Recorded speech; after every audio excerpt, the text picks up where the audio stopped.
Welcome to our annual harvest celebration, my father announced, his voice carrying across the decorated barn at River's Edge Vineyard.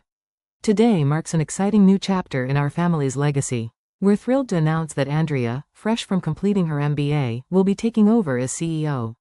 The crowd burst into applause while I sat frozen, my wine glass halfway to my lips. 6 months ago, I transferred my entire life savings to save this vineyard from foreclosure. Now I watched my younger sister step forward, radiant in her designer dress, having never worked a day in the fields. My name is Jessica, and I'm 35 years old. I built my investment consulting firm from scratch, growing it into a successful business without ever asking my parents for help. While Andrea was getting her MBA paid for by our parents, I was working 60-hour weeks, learning the real meaning of success. That's why when they called me crying about the bank's foreclosure notice 6 months ago, I transferred $850,000, my entire life savings, without hesitation. We're family, they'd said. We trust each other. With her business education and fresh perspective, my father continued, Andrea will lead River's Edge into a new era of innovation and growth. She has the perfect combination of formal education and understanding of our family's legacy. I watched Andrea bask in the congratulations. The same sister who'd spent her college years posting vineyard photo shoots rather than learning about soil composition or fermentation techniques. The same sister who couldn't tell our Cabernet from our Merlot in a blind tasting last Christmas. My mother touched my arm gently. Jessica, honey, I hope you understand. Andrea's degree makes her the natural choice to handle the business side. I cut her off with a warm smile. Of course, Mom, Andrea will do great. I raised my glass in a toast, keeping my voice steady despite the ice forming in my chest. To the new CEO of River's Edge. Excusing myself, I stepped outside into the cool evening air and pulled out my phone, scrolling to a contact I hadn't expected to need. Rachel Thompson, the ruthless corporate lawyer I'd met at several wine industry events. I need your help with a family business matter, I texted. Are you free to meet tomorrow? Her response came quickly. 10 a.m. at my office. Bring any documentation you have. Rachel's office overlooked downtown Dallas, the morning sun glinting off the steel and glass buildings. She sat across from me, reviewing the bank statements showing my $850,000 transferred to River's Edge Vineyard's account. Let me get this straight, she said, looking up from the documents. You transferred your entire life savings without any written agreement? Not even a promissory note? They're my family, I replied, the words tasting bitter now. When they called about the foreclosure notice, all I could think about was saving our legacy. 3 generations of winemaking, about to be lost because they'd over-leveraged the property for Andrea's MBA program and a new tasting room she insisted they needed. Rachel leaned back in her chair. And now they've made her CEO, despite your investment saving the vineyard. She paused, then added, tell me about the day you transferred the money. What exactly did they promise? I closed my eyes, remembering that desperate phone call. Dad said I'd be taken care of, that my investment would secure my place in the family business. Mom was crying, talking about how they'd make it up to me. I opened my eyes, anger rising. Instead, they're acting like my contribution was just a daughter's duty. Did anyone witness these conversations? Yes, I said, sitting up straighter. Their accountant, Michael, was there when I visited to arrange the transfer. He seemed uncomfortable with the whole situation. Kept suggesting we put something in writing. My parents dismissed him, saying it would insult the family trust. Rachel's eyes gleamed. Michael could be very useful. But first, we need to understand your ideal outcome. Do you want control of the vineyard? I shook my head. I want my investment back with interest. Let Andrea have her CEO title. I'll start my own vineyard with my money, one they'll have to compete with. Good, Rachel smiled, because I have a plan. Your parents' actions constitute verbal fraud. With Michael's testimony and these bank records, we can build a strong case. But instead of filing immediately, we'll send a demand letter first. One that outlines exactly how their actions could be interpreted as deliberate financial manipulation. She pulled out a notepad. We'll demand repayment of your $850,000 plus 8% annual interest within 30 days. We'll also request all financial records since your investment. I suspect we'll find some interesting decisions made after they received your money. I felt a weight lift from my shoulders. And if they refuse, then we file a lawsuit that will open their books to public scrutiny. Something tells me your sister's MBA hasn't prepared her for that kind of crisis management. The demand letter landed like a bomb at River's Edge. I was working from my apartment when Andrea called, her voice shrill with panic. A lawsuit? Are you insane? You're going to destroy everything our family has built, she screamed. Dad's having chest pains because of you. I remained calm, letting her rant. The solution is simple. Return my investment with interest. $850,000 plus 8% over 6 months. You have an MBA, Andrea. You can do the math. That money went into saving this vineyard. Your heritage too. And now you want to bankrupt us to get it back? She paused, her voice turning sly. Besides, your precious lawyer should know that verbal agreements in family businesses are complicated.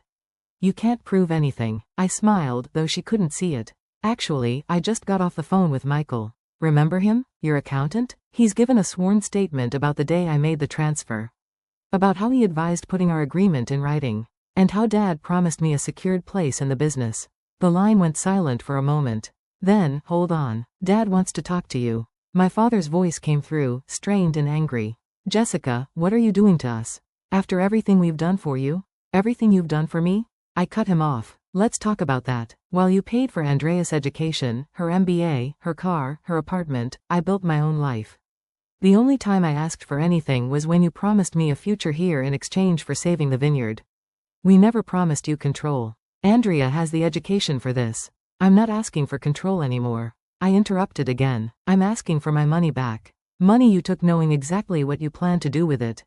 He switched tactics, his voice softening. Sweetheart, be reasonable. The vineyard doesn't have that kind of liquid capital right now. We'd have to take out another loan. Then I suggest you start talking to banks.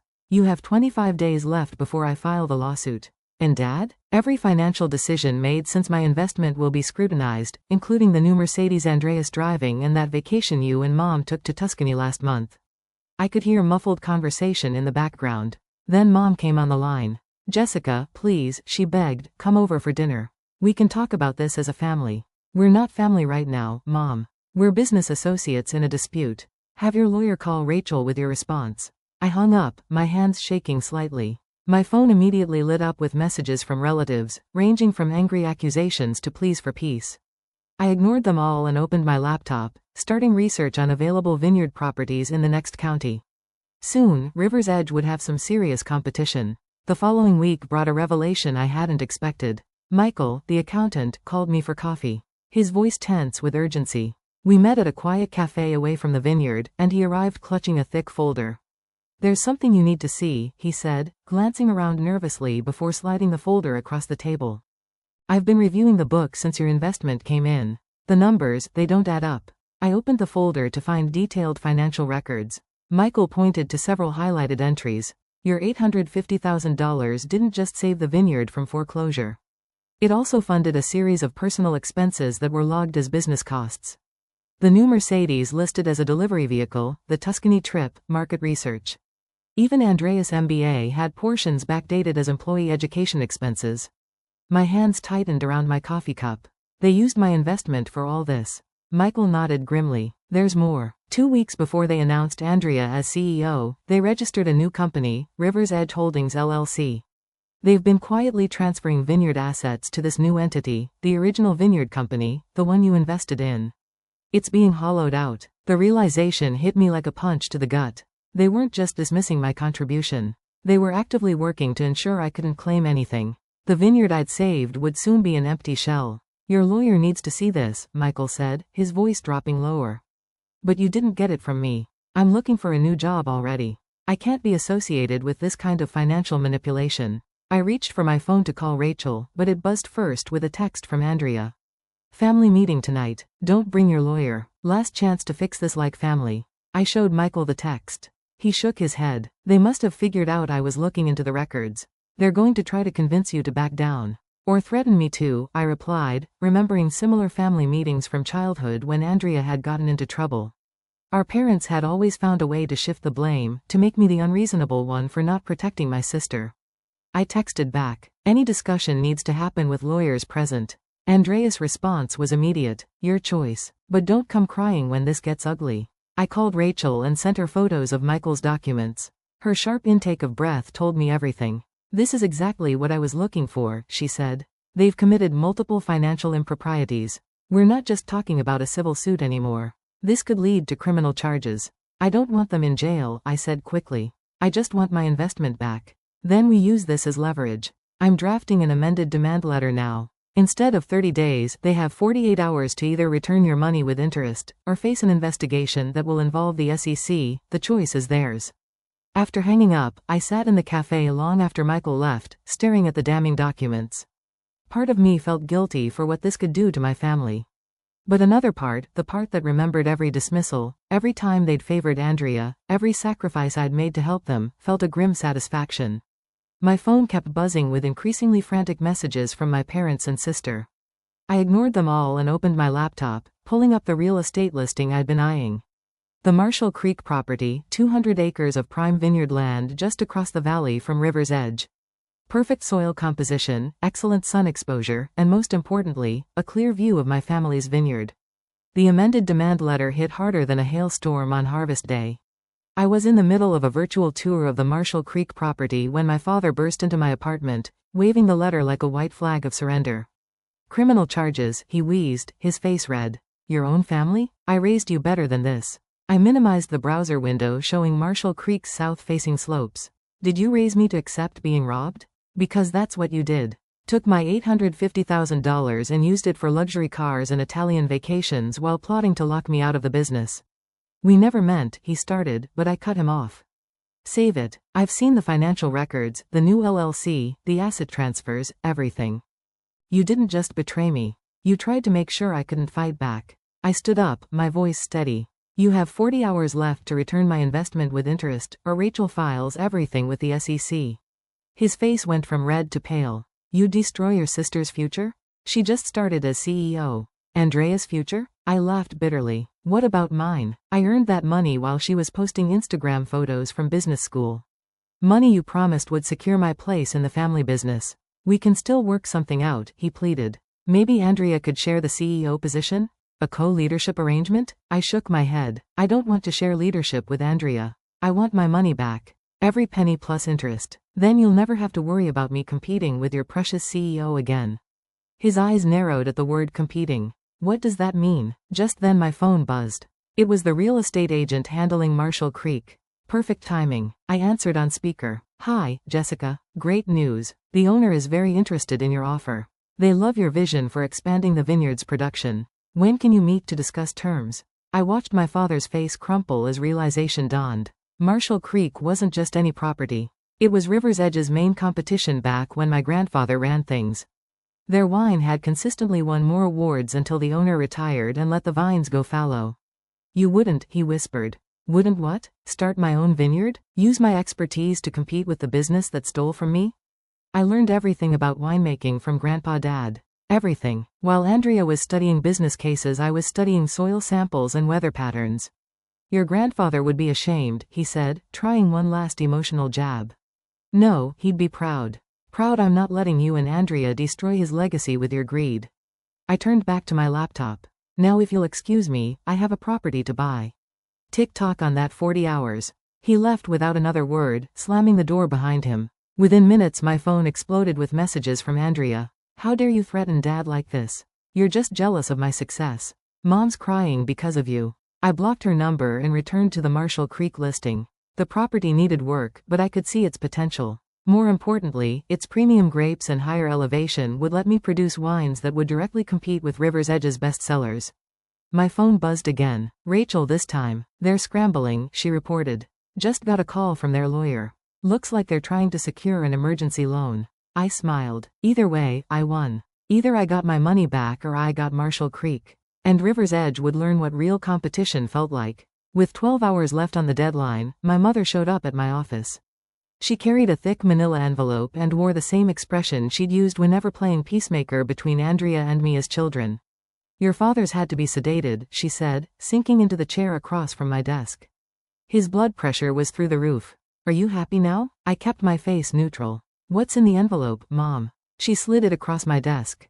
"The best we can do. We've mortgaged everything we could. There's $600,000 here. That's all the bank would give us. We can pay the rest in installments." I didn't touch the envelope. That wasn't the deal. $850,000 plus interest.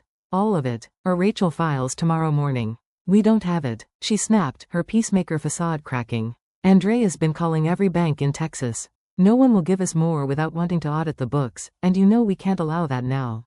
Because of what they'd find, I asked quietly. Like how you used my investment to pay for Andreas' MBA instead of saving the vineyard. Or how you've been hiding assets in that new LLC. Mom's face went still. How did you? I have copies of everything, Mom. Every transaction, every transfer, every fraudulent business expense. Did you really think no one would notice? She leaned forward, switching tactics. Think about what you're doing. If you file those papers, it won't just hurt us. The vineyard's reputation will be ruined. All those people who depend on us for their livelihood. The workers, the distributors, their families. You destroy them all just despite your sister. Don't you dare put this on me, I said, my voice hard. You and Dad chose this path the moment you decided to steal my money. You're the ones who put everyone's jobs at risk, not me.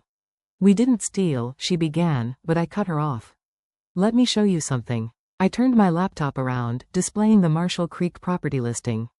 Beautiful, isn't it? Premium soil, perfect elevation, and enough acreage to double River's Edge's production capacity. The owner accepts my offer tomorrow morning, unless I get my money back first. Mom's eyes widened as she recognized the property. You can't. That land? It would destroy us. Then I suggest you and Andrea get creative in the next 11 hours. Sell her Mercedes, mortgage the house, call in favors. I don't care how you do it, but I want every penny back. She stood up shakily. You've changed, Jessica. You've become hard, cruel. No, Mom, I've just stopped letting you manipulate me. The money or the lawsuit. Those are your only options now. After she left, I called Rachel to update her. They tried to negotiate, I told her.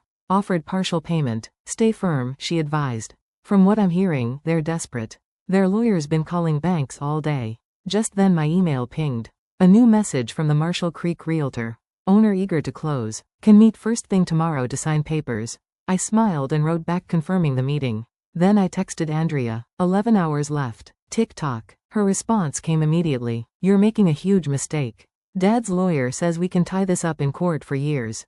I sent back a single photo. The view from Marshall Creek's highest point, looking down over River's Edge's main vineyard. She'd recognize it from all her Instagram photo shoots. Her response was a string of angry emojis. The clock was ticking, and I had them exactly where I wanted them. With just 2 hours until deadline, I sat in Rachel's office reviewing the final paperwork for both scenarios. The SEC filing and the Marshall Creek purchase agreement. The sun was setting over Dallas, painting the sky in shades of red that reminded me of our Cabernet. Their lawyers called 4 times in the last hour. Rachel said, checking her messages. They're scrambling. Someone named James Turner from First Regional Bank has been trying to reach you too. I sat up straighter. James Turner was Andrea's college boyfriend. The one who dumped her for being too high maintenance. He now worked as a loan officer. Before I could respond, my phone lit up with a text from Michael, the accountant. Emergency board meeting called at River's Edge. Andrea's crying in the bathroom. Your mother's threatening to expose something about your father if he doesn't fix this. It's chaos. I called James, who answered immediately. The vineyard's records show serious irregularities, he said. I can't approve their emergency loan request without a full audit. But there's another option. A bank looking to invest in family wineries.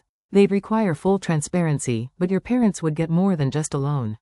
I texted my father. There's a solution. One that doesn't involve me or the SEC.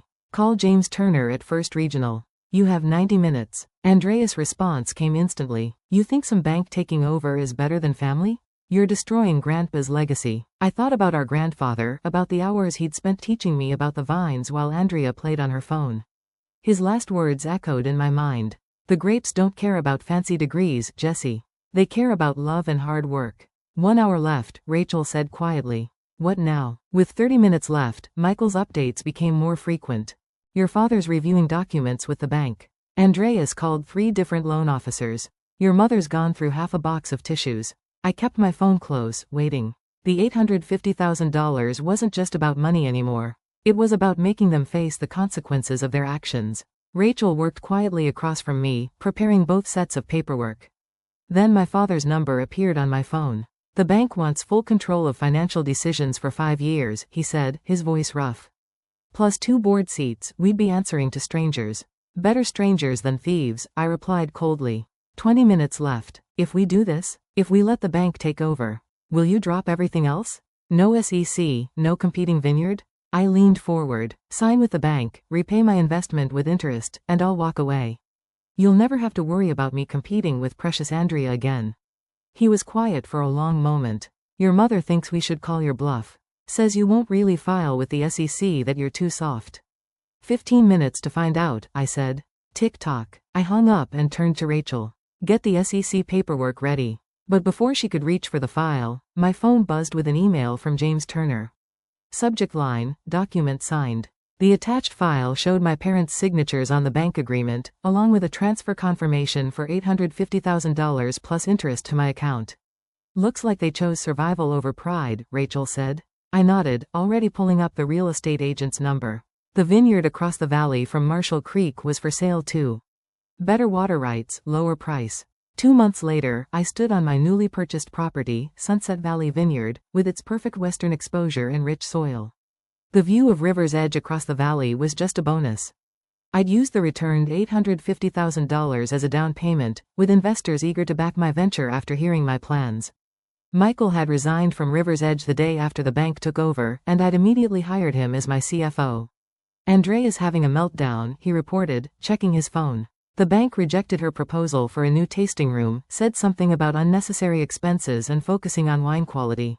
I smiled, remembering the bank's first board meeting. They'd replaced the Mercedes with a practical truck, and cancelled the Italian wine tasting tours. Andrea's MBA was proving useless against actual financial oversight. My mother still sent weekly texts about healing the family, which I ignored. My father hadn't spoken to me since signing the bank agreement. But last week I'd received a package that meant more than their words ever could. Grandpa's old leather-bound notebook of vineyard wisdom filled with his handwritten notes about soil composition, weather patterns, and grape varieties. The enclosed note read simply, "This belongs with someone who understands its value." Dad. I held that notebook now, standing among my newly purchased vines. In 3 years these grapes would produce their first vintage. In 5 years I'd be competing directly with River's Edge. But I didn't need their validation anymore. I had something better, my own legacy to build. Ready to start planting? Michael asked, gesturing to the work crew waiting with the new rootstock. I tucked Grandpa's notebook into my jacket. Let's make some wine.